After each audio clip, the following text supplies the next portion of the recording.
Hello everyone, I'm Rania Khalek and this is Dispatches. In 2006, I heard one of my first Arabic rap songs. It was during Israel's war on Lebanon, but these were Palestinian citizens of Israel, members of a group called Dem, which means blood in Arabic. They were shouting, "Who's a terrorist? You're the terrorist." It was eloquent and inspiring, and it voiced our rage as good rap music should. It was the peak of the American occupation of Iraq, the war on terror, and this song reached Arabs around the world. Dem didn't only address Arabs, however. They also had Hebrew lyrics, directly challenging their oppressor. They put Palestinian rap on the map for the first time and inspired Arab rap in general. Tamer Nafar, one of the group's members, launched a solo career, which includes writing and starring in a semi-autobiographical film, Junction 48. His newest song, Go There, laments criminal violence between Palestinians and combines great music with an exciting video. I'm happy to have him on to discuss his art, his home, and his life. Tamer, welcome. Salam. It's so good to finally have you on. We've been trying to plan this for a while. So I'm really excited. I guess a good place to start would be, perhaps you can talk a little bit about this new song of yours, Go There. Go there, مش راح go there. الإنجليز كانت تقول لها جدي مخليك go there. أنا هنا أنا قومي كله بينزف كله flow like water. Can I get your order? كتساع بزوكا وإسرائيل sponsor. عشق طايش طومل كله بينزف كله flow like water.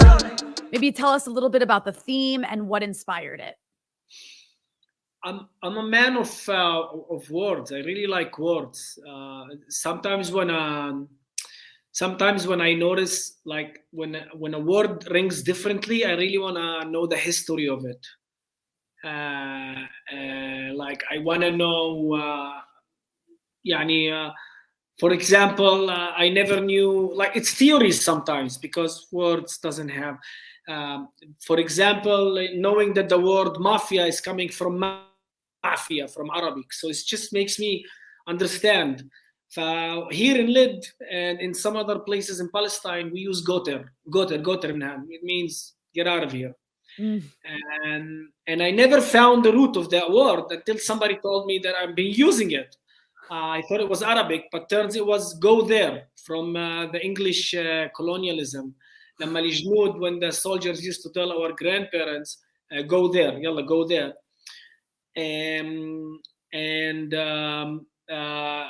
Again, it's a theory, right? But, I liked it. It's really enough for me. And this whole situation about the Arab on Arab crime inside of Palestine, we topped the Chicago rate of murders. Percentage-wise, not numbers, because احنا أقل demographic. And the word go there is used by thugs, شوي, when you want to have an ad, it's like go there, and it's just so the resemblance of the British people telling us go there, and now we are killing each other. And I really saw a line. That it's hard for us to let go of the past, the traumatic past, and now we are still acting like tribes. Like it's 20, like it's 19, like it's 1390 something. So I really saw that it's very hard for a population, for a society to change itself when she's being pressured من مرة الأتراك مرة هذا ومرة السوس. Of course, I'm not saying we don't have responsibility. بس it's very hard for a society to change when it's under pressure the whole time, under looking for existence. Yeah. فمن هون أجل, just like that word, go there and go there being used by thugs, go there من هان. So it's just clicked. I mean, I think it sounds like there's so many parallels between what you're describing and what basically populations that have been colonized or brutalized in some way by colonialism that's kind of ongoing have to deal with, and then the sort of internal strife that exists from that. But you also, like late last year, a few months before Go There, you released a song that's called The Beat Never Goes Off. You were joined by a young Palestinian rapping from Gaza. The beat never goes off.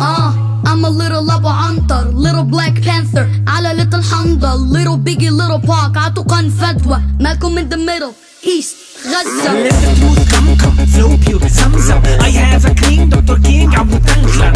Shoot, your lyrics do bang bang. I spit in 3 lingos, my lyrics do gang bang. A1, Mic check, واحد one. name 2. Fight the occupation coming straight from the curfew. Smack you like snares do. Sick flight, Bird flu. stay true.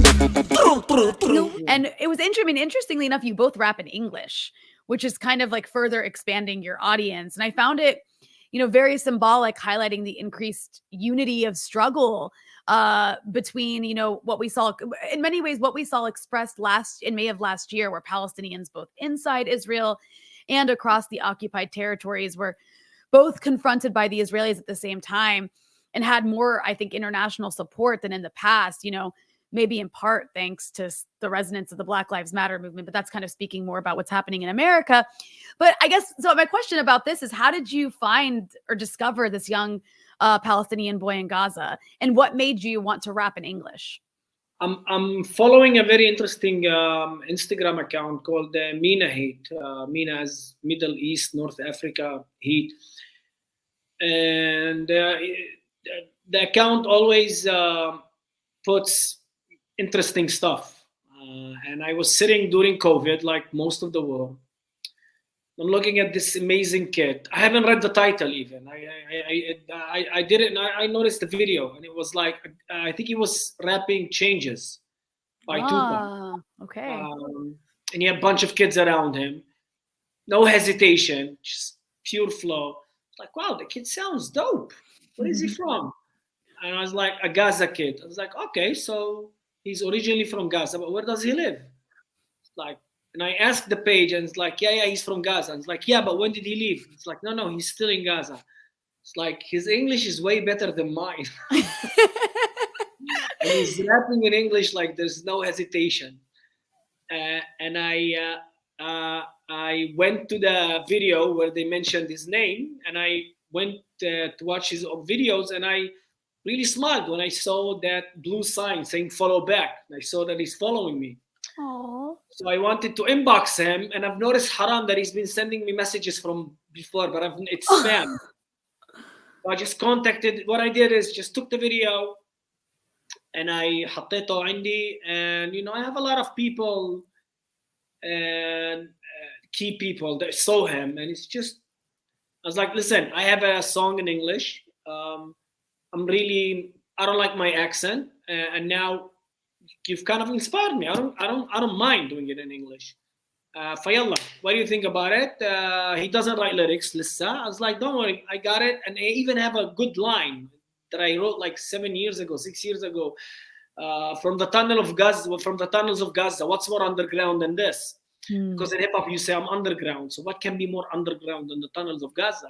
But I cannot use that line because I'm not from Gaza. Yeah. So this line suits you. What about it? And he's like, yalla, let's go. From the tunnels of Gaza, what's more underground than this? And That's really cool. And I encourage those who are watching to go check it out. It's on your YouTube page, and I'll link to the songs I'm mentioning in the description of this episode. But it's a really fantastic song, and it is in English for those who are, most of our audience is English speakers, so they can watch it without subtitles, and it's excellent. And he's quite talented. That's a really cool backstory. Yeah. By the way, it's featuring Noel Kharman as well. I started the project with Noel Kharman and Philippe Halloun in Osofia. It's like an hour. Philippe did an amazing job. And then we moved it to Tam Cooper in London, who based it up more. But when I was in the studio with Noel and Philippe, the theme was going for a sad song. And we worked really hard to do a sad song, because for me it was Palestinian from Lydd, Palestinian from Gaza. And if I write now in my GPS Gaza, it's like 25 minutes from here. But we can never meet because of the apartheid wall. So the vibe was a sad song. But something didn't happen. It took hours. It didn't happen. And suddenly this line, I came up with the yaba, that's my voice. Okay. And Philippe gave it that amazing sound. and suddenly it's an energetic song. It is an energetic song. Yeah. And I was happy like for 2-3 months. Yo, a guy from Lydd, Palestinian from Lydd, and Palestinian from Gaza managed to do an energetic song, not a sad song, no drama song, a positive song, a dancey song. But when we went to shoot the video clip, it was me, Michelle, and the staff, Hanna, like 5-6 men, because we really had to sneak, and it was under curfew back then. Lydd was under curfew, and he had to sneak. So 5 men, like really at night, putting the song and really happy. I was like, wow, this song is energetic. Soon as we projected the kid on the wall, nobody thought it was a positive song anymore. We all felt, no, it is a sad song. It is a very sad song. So the song is very confusing because when you play it, you're like, oh, it's full of emotions and resistance. But again, seeing the kid, it's amazing to see the kid. And if I like cliches sometimes, I can say the same wall that divided us, united, we used it to unite us. But it was sad to see the kid very big, on bigger than me even. The way he's bigger than life, bigger than the wall. But, you know, Bichufi, Gaza behind him. Like, this song is very confusing for me. I mean, it's like the whole Palestinian experience, right? It's like kind of it's like all those emotions that go into it. I'd like to go back in time a bit, though. If you could maybe tell us about how you first got interested in rap and how you then went on to establish the group Dem. Suhail was the first. Suhail's my brother. He's my little brother. He was the first one to bring hip hop. I was a boy band fan. I always wanted. Jad, I wanted. I was a Backstreet. He was like with the Fugees, and I'm like, why? Look at Nick's hair. Quit playing games with my heart. We had actually an Ethiopian neighbor. I live in Lydd. Lydd is around, I'm not accurate, but it's around 70% Jews, 73% Jews, 27% natives, Palestinians from all over. And part of the Jews that they brought were Ethiopians, where they live from a different kind of oppression. Right. It doesn't really unite us in the struggle because they struggle to be part of the Zionist narrative. They want to be equal as, this is where we, but there's a lot of tashabuhat. What do you call it? Dushabahat. Like the opposite of differences. There's like common grounds between, especially in the poverty neighborhoods, because when they brought them, they stuck them into the neighborhood. So he was our neighbor living in the same shitty neighborhood, and he was like, "What, man? You don't know Tupac? You have to play Tupac." He played me a few stuff, and I was fascinated from the charisma. I didn't understand English. But this is me. I'm the last one. I'm the last one to hop into the train, but I'm that one that takes it extreme. Yeah, I hear you. I was the last one to listen to hip hop, but I was the first one to do it in Arabic. So when I get because when they used to play it, they're like, "This is good," and it's like, "No, it's beyond good." I'm going tomorrow to the library. I'm gonna get a cab, go to the library, pay less than $1, go to something that it's called internet. There's only one place with internet. Search for the lyrics. Use the dictionary for the first time in my life. I'm going to hold a book. I'm going to see what Tupac. So it's beyond. So when I go in, I go in. You know, and this is why we are having a fluent English conversation. That's how you learned English. You learned English by like learning the lyrics to Tupac. Rania, you don't want to know my first words in English. It's Tupac. That's amazing. Yeah, you really don't want to know what he taught me. That's really incredible. So that's how you get into rap, is in learning English, listening to Tupac. Learning English and rapping in English. I started rapping in English. It was so embarrassing. That must have been so hard. You're rapping in a language that you just learned. It was, but it was easier than Arabic because automatically you know that rap is in English, so something in English. Yeah, but there's no criticism here. Only when I'm only when my it was so embarrassing grammar wise, spelling wise. I named myself Untouchable. That was your that was like your stage name? Yeah, because but there was no stage. I haven't performed at all. It was my stageless name.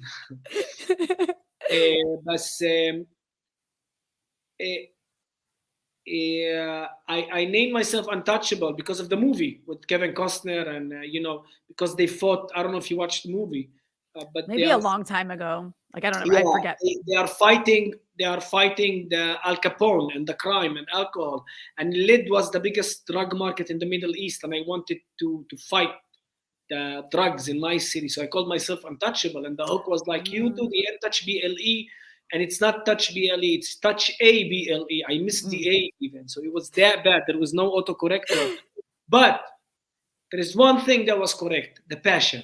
The rest is technicalities. The rest were technicalities. The rest, you will get them by the way. But there was something that nobody saw but me. There was something that even the jokes that I was, even the jokes that they were telling in front of me, because we are friends and this is bullshit, this is it, they didn't distract me, because there was some, and it took me time to do it in Arabic, just to understand the syllables, the punchlines, and it's like that book, The Alchemist, when every character you meet gives you something for the journey.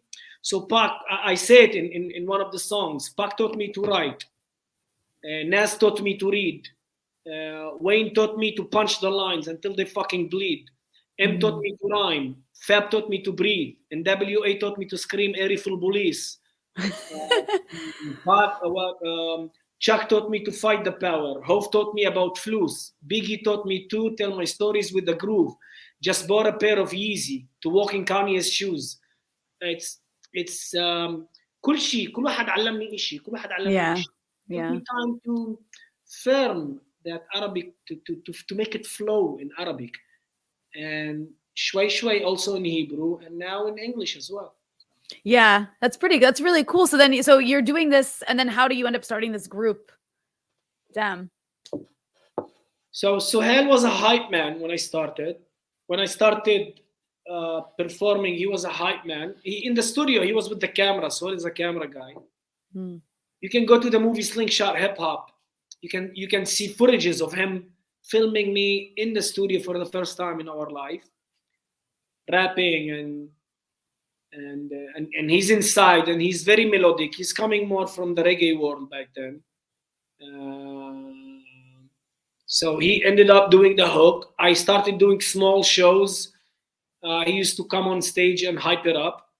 And then when I released my first EP, I invited one of my best friends, my classmate, to come, and she's like, my brother also likes hip hop, maybe I should bring him. And a few months after, Mahmoud, her brother, became part of us and them. A few years after, she became my wife as well. It's all a family thing. Sweet. Aww. Yeah, love story. We started. They started more backing me up. And if I did a song, it was Tamer featuring Mahmoud, Tamer featuring Suhail. Until the album came, we got a deal from Red Circle Music, they are called, Red Circle Music. And damn, I forgot their name. It was a long time ago. For an album. Well, hopefully they're not watching. Yeah, but yeah, that was like EMI Arabia. And we got that album deal. And we said it's time to become a group. We became them. We released the first album. 3 kids who hardly left Lydd suddenly is traveling all around the world, performing in the USA, it was just a privilege. That's so cool. And I know one of the songs that one of the reasons I came to know who you guys were, I think a lot of people around the world was the song Meen Irhabi, which Who's the Terrorist song, which I'll also link to here. And I know it's quite old at this point, but I think, it came out at a really interesting time. It was kind of like the peak of the war on terror. There was the Israeli war on Lebanon. Just so many people, so many Palestinians, Lebanese, Syrians. Yeah, well, Arabs around the world, I think, were like, oh my God, this is amazing. And it was kind of one of those first songs of that genre that people heard and were like, yeah. I'm curious, what provoked that song in particular? And then how was it received by Israeli society? Or was it well known in Israel beyond just the Arab community? No, yeah. It created a lot of problems. Yeah. My media, I told you, I used to perform also with Hebrew in a club in Tel Aviv. And this song reached a point where it became violent. Not by all of them, of course. There's, you cannot... And if those who doesn't agree to it, and there's those extra Zionists that wanted to take it further, and some weren't violent, but they decided to. It's funny because at the beginning, when I started performing in Hebrew in Tel Aviv, I never went political, never, because I wanted to succeed. Yeah. And over here, you can be pro-Palestinian if you're a Jew. That was back then. Nowadays, even Jews who are pro-Palestinian, they are fucking being crucified. Right. Not like Arabs. بس في witch hunting اليوم it's crazy. Yeah. بس بضلهم privilege أكتر. Of course. And I used to go to watch and enjoy the show. I just wanted the mic. I wanted the fame. I'm not the fame. This is what I wanted. And I used to remember them going on stage and rapping. It was funny because the most two successful Zionist rappers used to go on stage holding the Israeli flag, the army flag, the Israeli army flag. Jeez. Yeah, like, oh, here we come. No one can beat us, like the Israeli army flag. And because they love hip hop, so they had a symbol from the African American, and they used to have Muhammad Ali Clay's shirt that never went to the army. So it's like what the fuck is that? That's really confusing. Yes, I hate you, but I love the shirt. I'm not sure what to do. And we were friends, to be honest. I because they fucking sounded cool. Yeah. They were one of the ones that were like, okay, it can be. I heard French hip hop, and I heard Algerian hip hop, and suddenly I heard Hebrew hip hop, and they were tight on the beat. Other than me being a Palestinian, I also like hip hop, so it's yeah. But they were very political, and I wasn't. It's their stage, and we were good. Yeah. Soon. then. But as I said, I'm the last one to jump into the train, but I end up like Keanu Reeves in Speed. He's the last one on the bus, and he's fucking dry. Yeah. He's running. Actually, it's Sandra Bullock. I don't know, one of them. Yeah. So the last one to hop into the train. So yeah. So the guy who doesn't want to be political tried to be political a bit, clashed with them. It's like, okay, motherfuckers, Meen Irhabi, you asked for it. So that's what inspired that. Is like it's just like yeah. It was the Intifada, the second Intifada, where they killed more than 1,000 Palestinians, 13 from here, which gave you a bit of perspective. Okay, so I'm holding the Israeli ID, but when Jews lynch Arabs, nothing happens. But when an Arab, I don't know, demonstrate, he gets shot and killed. So this is it. So who's the real terrorist now?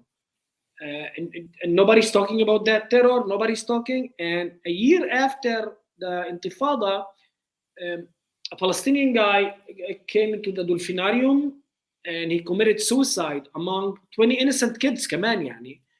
But suddenly the whole world was like, we need to stop the Palestinian terror. It's like, who's the terrorist? Who the fuck is the terrorist?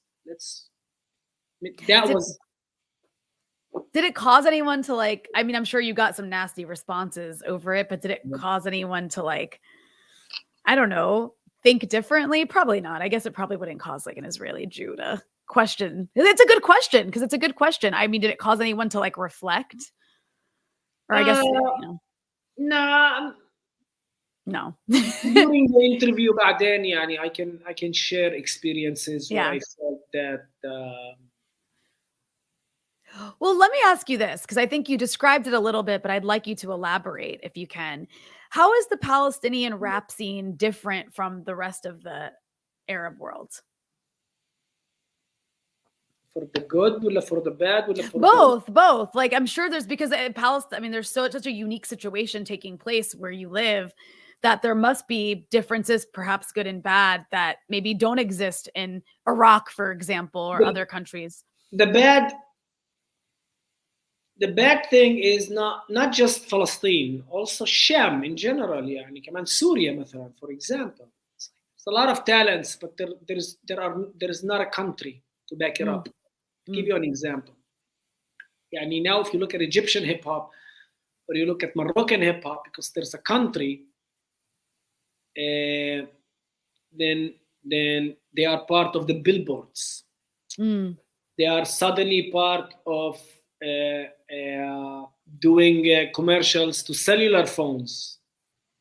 I cannot do a commercial for a cellular phone. The 3 cellular phones here are Israel. Yeah. The Independent Day. I'll give you a small example. In the Independent Day, each Independent Day around the world, each artist is just it might sound like a materialistic example, but I'll show it to you just so you can understand. If you go to I don't know, some Arabic country where they want to celebrate, and أكيد عندهم يوم الحرية, يوم الاستقلال, يوم إنشاء, they will get paid for the stage at least $20,000 to $50,000. It's nice. The budgets are insane. Over here, the Israelis, when they do Independent Day, they get, some of the stars get around $100,000 per show, and they can do like fucking 3 shows a day. Maybe $100,000 shekel. Anyway, okay. Do you know what we do? Do you know what we do in our? We do free sad shows for the Nakba. For the Nakba, yeah. Of course, I'm not complaining. This is our responsibility. So I'm just showing you the huge. If you look, as I said, look at the Moroccan and look, they are in the mainstream. Yeah. Mainstream. It's their country. There's an industry behind them. Over here. So it basically limits your opportunity to like make a living as a musician. Yeah. Tinen, the dark side of that moon, I haven't heard, maybe I'm wrong. So for me, I'm noticing that most of Egyptian hip hop, at least هذا اللي أنا شايفه بالوجه، مش بس Egyptian كمان Moroccan كمان, maybe I'm wrong. بس بحكي على الأغلب, it's very poppy. Well, probably because of the commercialization too. Like, right? I know. But look at it's an evolution. It's gonna get there. It's steps. I'm not now blaming. I'm sure it's steps. Hip hop in the US was very commercial and very but now look at that period of time where you have J. Cole and you have, for example, Kendrick Lamar, and they are in the mainstream. Yeah. They're very political. True. Yeah, but they are in the mainstream. Joey Badass, in a way, in the mainstream. Lupe Fiasco, he brought even Palestine to one of the songs. Maybe it's an evolution. I'm not criticizing. But the Palestinian, I feel that the Palestinian hip hop and the Shami hip hop is more فيه أكتر the face, أكتر شجاعة. Okay. That's my feeling. And honestly, I don't mean to diss anyone. If anybody has some different approach, but that's also a criticism on Palestinian hip hop, that we are finding it very hard to discuss everyday issues. I see. We somehow, or not. If I look at me and my career, I never cornered myself. I'm just being Palestine 100%. I have a sex song. I have a lot. I have dancing song. I have a gangster song, Super Lancer.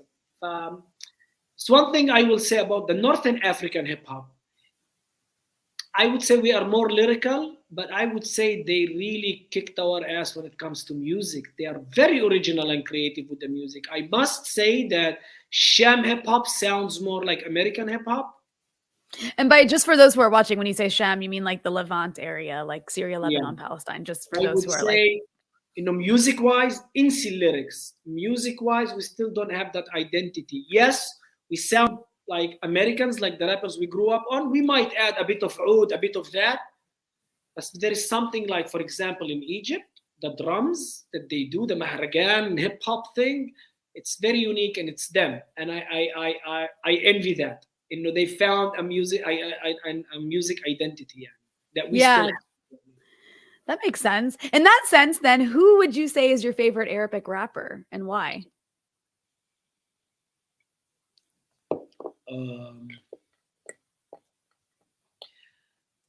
I believe in. I always believe in replacing heroes. I always, I don't listen to the same. That's why I try to keep it relevant, because I really, if there's a fresh blood, I listen to fresh blood.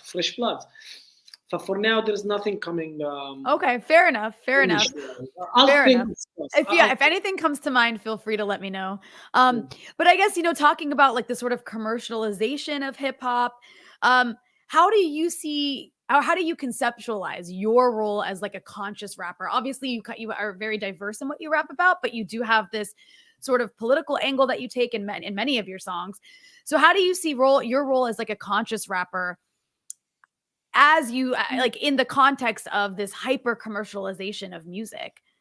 Like, how do you deal with that, like that contradiction?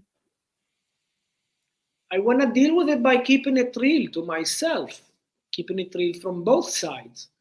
Actually, keeping it real, I'm not going to act like everything is okay with my society and just do love song. And at the same time, I don't want to forget that I'm in love. So I don't want to keep. I want to let the world know that Israel is separating me from the rest of the world, from Gaza, shattering me. I want to mark that, but I won't let them win and separate me from from a common ground, from the humanity, like love, like party, like getting drunk. Like for me at least, أكيد في مني بيشربوش, but I'm talking about me. Right. I will not let that happen, and that's why sometimes I sit. Like, this song is about cars. This song is about fucking cars. Yeah. That's it. Nothing else. Sometimes I might have an amazing political punchline, and I remember that politics is my comfort zone, and I gotta beat that. No, this is not the song. I want this song, and that's why this is beautiful. That's why I think one of my things that I'm proud of is that I get phone calls. Like, when people mention me in the stories, right? Mm-hmm. I was mentioned last year, like at least every time that somebody got killed from Arab on Arab crime, and they did a demonstration, they were holding my lyrics in the demonstration. That's really cool. That's actually really, really cool. Yeah. And a few stories after, like 5 boys in the car driving, and they have that song, like Super Lancey. 2 stories after, a bride and the groom dancing to dance song Emta Njawzek Yamma, which is a song about weddings. I'm a human being. I'm everything.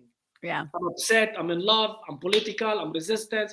My problem sometimes with Palestinian hip hop is that it's almost 99% political. Mm.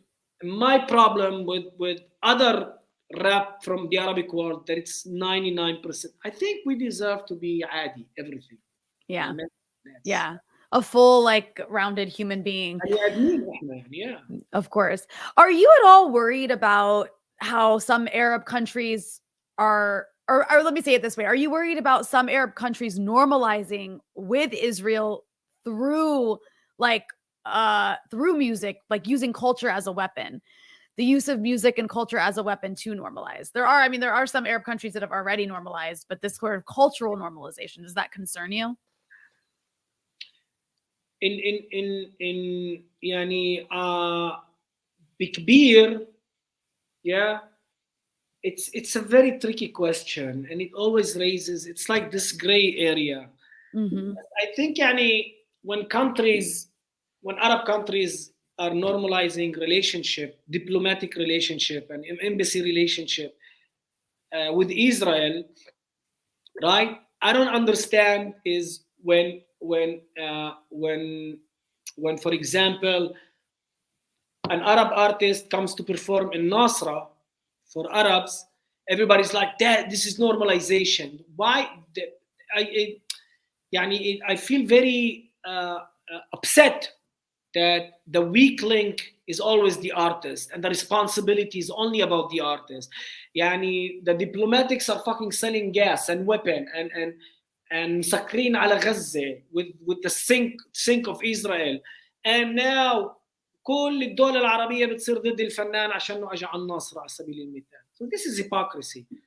That's an interesting point. That is an interesting point, especially if someone. I'm not talking as a Palestinian, as an artist. It's not fair that you always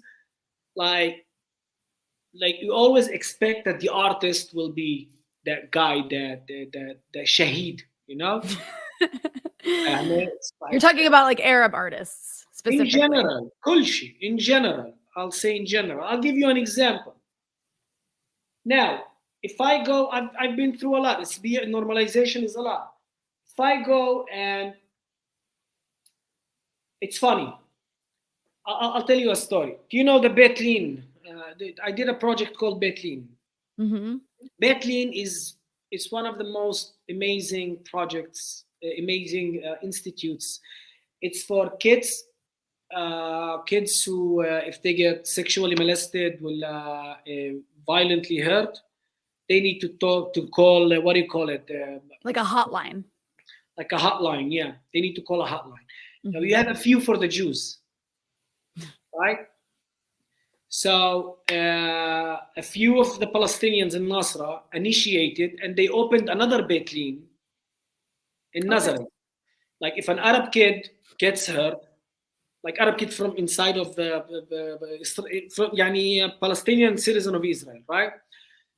He needs to call. He calls the hotline bling. They answer in Arabic. They direct him. They direct his family, and they of course take it where? To the social workers. Yeah. Who are under who? Under the Israeli government, of course. That's how it works. You live in the US. You live in the US? Yeah? No, I live in Lebanon. I'm in the US now, but I live in Lebanon. But I grew up in the US. I grew up in the US. Who lives in the USA? If your car gets stolen, you don't go and call Canada police. No, you don't call. No. This is it. That's the situation. This is part of the situation. Yeah. So they call social workers, and they involve an investigator, and they involve the police. This is again here Israel, which is necessary in this now the safety of the kid. So now they asked me to do a song for them. I was like, yeah, sure, I'll do that. And I did the song. They're like, we're gonna can you send us the lyrics, because we're gonna translate it to Hebrew as well. Like if it's gonna save kids, fuck it, translate it to Yiddish. It's not the issue, of course. But it was made for that specific place. Look at the stupidity that happened in that situation. Why do I say that? They always think that the artist is the guy who's. I'm going to speak about the Jewish side, and then I'm going to speak about the Palestinian side. Not all of them, of course. Anyway, it was made for them. It was so successful, that some governmental Facebook page decided to share it. Okay. Share. I see where this is going. Yeah. Yeah. So it was uploaded in Beitlin's page. Yeah. Right? And it was so successful that they shared that they shared it because it's also translated to Hebrew. Like, cool. So a lot of extremist right wing started attacking of course the Israeli government. How the hell can you share Tamer Nafar? He's a provocateur. He's pro-terror. The stupid Israeli government, the Knesset, did like a meeting in the Knesset. If they about this? Wow. It happened twice. Either this one or the women rights one. Maybe it's just anyway. So they decided after to apologize and to remove the share. They removed the share, right? They removed the share. The video is still there. So the right-wing extremist Knesset members started celebrating. We managed to stop the campaign. They didn't. They just removed the share. Right. Now, the Arabs from here, Palestinians from here, started, look at him working with the Israeli government. Can't win. No, I can win. I'll tell you how. Okay. Because a few days after, the Bethlehem people called, and my video tripled the phone calls. This is the winning. Okay. So it was good. It was, yeah. But now if I look at السيبيني الإسرائيلي, fascism is fascism, we know it. Now أنا نحكي شوي على the Palestinians. I was like, okay, you know what? Where did you get your paycheck from? Normalization. Where do you pay taxes? But they say, no, we gotta do it so we can survive and live. But when it comes to the artists, they want you to be the one who sacrifices. And I think it's committing suicide for the local Palestinian. So this is in Bikbir, يعني. I think it's an interesting and important conversation about, I think there's a difference between being a Palestinian inside Israel versus being somebody outside, because like for people in the US or other parts of the Arab world or just the world in general, there are things that you can do to oppose collaboration with Israeli companies or institutions that profit off of occupation or apartheid. But when you're actually living inside the country, I think that raises many different conversations and issues. Abroad, it's a different story. And I think it's an important conversation to have, because there are important nuances, I think. Let's not be stupid. When they say, but this is art, this is not politics. It's like saying this is sport. This is not politics. But when the Ukrainian situation happens, suddenly sports. So I think artists can easily be used as well, and I hope it doesn't collide with what I said now, because I live here. But yes, I think that artists can be easily used. I'm not saying that the artists are. Let's get that money. Fuck politics. Sometimes it's just there without you noticing. Well, sometimes artists aren't even political and they don't even know what's going on. And it presents like an educational opportunity when sort of the really, really big, like global known artists, there's like campaigns against them going to like Tel Aviv or something. But, I want to ask you about the movie you made. So I watched this movie, Junction 48, which you wrote, you starred in. I co-wrote it with the You co-wrote it, okay. Yeah, I was. I wrote it with Orem Muverman and Udi Aloni, who also directed it. Well, it's important to give credit where credit is due, but it seemed to me like, kind of autobiographical. Obviously not completely, but you grew up in Lydd. I mean, the movie takes place in Lydd.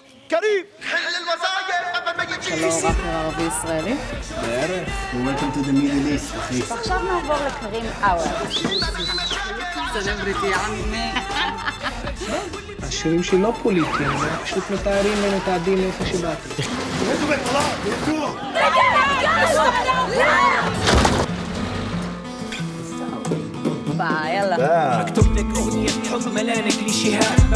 احنا عائلة محافظة، إذا منار تشترك بالعرض راح تخزينا، إذا خزت العائلة نضطر نستعمل معها أساليب مختلفة. I thought it was really cool. You took all of these issues that Palestinians have to deal with and took us through a really cool story that incorporates all of those issues in ways that kind of circle back at the end, which I thought was really cool. And I encourage people to go watch it, and I'll include a link to like the trailer in the description.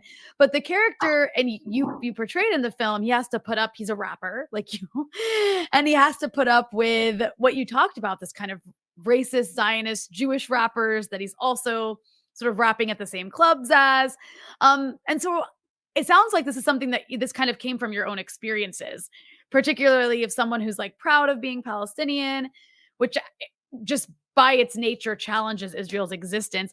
So I guess my question is, like, how autobiographical was this movie? How much of it was based off of your own experiences being a Palestinian growing up in Lydd? The city is real. Mm-hmm. A lot of the stories are real, but not all of them happened with me. Yeah. The love story was there just to, add that Hollywood script romantic thing. My mother is not on a wheelchair. She's, for example. Good. I'm happy to hear that. Yeah. There was this line that like some guy said to you in a scene where I think you're like in a hot tub after performing. It's an Israeli, like these extremely like extreme Zionist Jews that were also rappers. And he says something to you like, I can't remember the exact line, but it's about how you're not a real Palestinian because you're not like in the West Bank or Gaza. They say that actually happens. That's they something they say it all the time. Like, yeah, those fucking Arabs, not you. You're one of us. Yeah. Jesus. They say it all the time. It's one of the. I was curious about that, but it also, this film also depicts Lydd with all its like socioeconomic problems, drugs, crime, violence against women, the deprivation of Palestinian property rights, the abusive police. Can you tell us a little bit about the reality of Lydd and in those things I just mentioned? Lydd is a very complicated, it's a very unique city. As I said, we are talking at least بسنين معينة was the biggest drug market in the Middle East. I'm not talking weed, I'm talking coke وكريستال وكل هاي الأشياء. The crime rate and the murder rate is very high. I lost a lot of friends when I was younger. The Judaizing the city is very, very, it's one of the top Israeli plans. احنا بنحكي على house demolitions. There is no house permits for Palestinians, of course. ففي عندك a lot of house demolitions. عندك كتير ايش بقولوا بطالة, unemployment, poverty, broken schools, and there's a lot of cultures here. There's almost no Lydd people here. I think hardly 8 families. First wow, of all, like the original, like pre 1948. Wow. Outside, the 25% Palestinians who live here are people who were exiled from Naqab, for example. My family is originally not from here. My grandfather is from Yafa. My grandmother is from the south, Asqalan. Which is now an Israeli city. A lot of Bedouins here who their land was stolen from Naqab and they were kicked here. And you have Ethiopians, and you have Russians, and you have people from Georgia. So it's just, if the chef, you have a lot of mixture of if the chef was not racist, it could have been an amazing plate. I see. And we're now past, I think we're about a year, which saw those crazy attacks on Palestinians in Jerusalem, and then attacks against Israel in solidarity with Jerusalem by resistance in Gaza, and then another brutal Israeli attack against Gaza. But of course, in the background of all this was this violence in Lydd, specifically in other areas around it, between these like racist extremist Jews, like hunting down Palestinians. I remember seeing you at one point. It was impressive to see you on CNN. I'm surprised that they allowed you on. It was really great to see you talking about what was going on. It looked pretty scary. Can you talk a little bit about what that was like last year and what it's like now? Has that moment passed? Is there still a problem with like extremists going around looking for Palestinians to like beat up? No, it was the peak. That was the peak. I don't know if you saw the phone call that I documented when I called the police. Yeah, you can tell us about it if you want, so people know what you're talking about. we got a message where I did it from here, exactly what I said here. We got a message where the city needs to. There's a curfew, and we shouldn't go outside. And we have like 30 minutes, 45 minutes. So I just went to the city to buy something, like in those 30 minutes, before they shut down everything. And I've seen a few settlers. And I had my cap. You know, I can fake an American accent. So I approached them. Yo, what's up, man? How you doing? So they felt comfortable to talk to me. I was like, yeah, so there's a curfew, no? It's like, yeah, but it's not for us. Okay. Okay. I was like, what do you mean? It's like, no, don't worry, buses are coming. It's like, okay, cool, thanks. So I came here. I started thinking what to do. Okay, what if I call the cops? And but I don't want to call the cops to complain and ask for help. We live in the time of documentation. I want to call them so I can fucking document it. It's not like so buses started arriving, and a lot of outsiders from Hebron, I think, from all kind of settlements, you know, with short Uzis, starting dropping from the buses because our mayor decided, like, look how it was handled. Our city near us, Ramle, nothing happened there because the mayor said we don't want problems, no outsiders coming in. He shut down. He's a Zionist, but he acted politically right, diplomatically. Like he thought of the city. And he's like, I know the Arabs feel bad. I know that the Jews feel bad. I will march with both. Okay. To try to de-escalate. He didn't want violence. Nothing happened. Yeah. Our mayor here, because he's run by settlers, he's like, settlers, where are you? We need your help. It's like, you have a whole fucking country behind you. Like, you know, you have the whole fucking country behind you. So they came and they started wandering around the city, screaming death to the Arabs, yari, yari, yari, yari, yari. And I called the cops. It's like, I'm a citizen that pays taxes, a lot of fucking taxes. And you owe me protection since I paid. Not in those words. We have people here screaming death to the Arabs while I'm here as a father with my wife and 2 kids, armless. We don't have a weapon. I don't know. She's like, yeah, we know, the police know. It's like, I know that the police know. I can see the police. But I'm just telling you that the police are standing on the road. They are protecting the armed people who are screaming death to the Arabs. And you have a family here who doesn't have guns. They are not being protected. She's like, I was like, I hate to take my supervisor. And I spoke to her. She's like, yeah, we know. That's the way it is. Thank you. Bye. Jeez. Yeah. That was a crazy call. Yeah. It's I did it because to document it. I don't trust the fucking police. So that really escalated, but it was coming. I saw it coming. There's I think a Jewish guy or a Jewish reporter that wrote the peak that you see now in Lydd. Tamer spoke about it in the year 2000.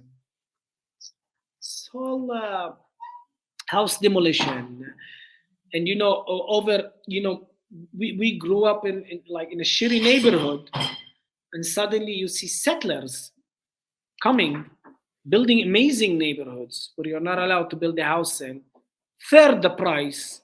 Yeah.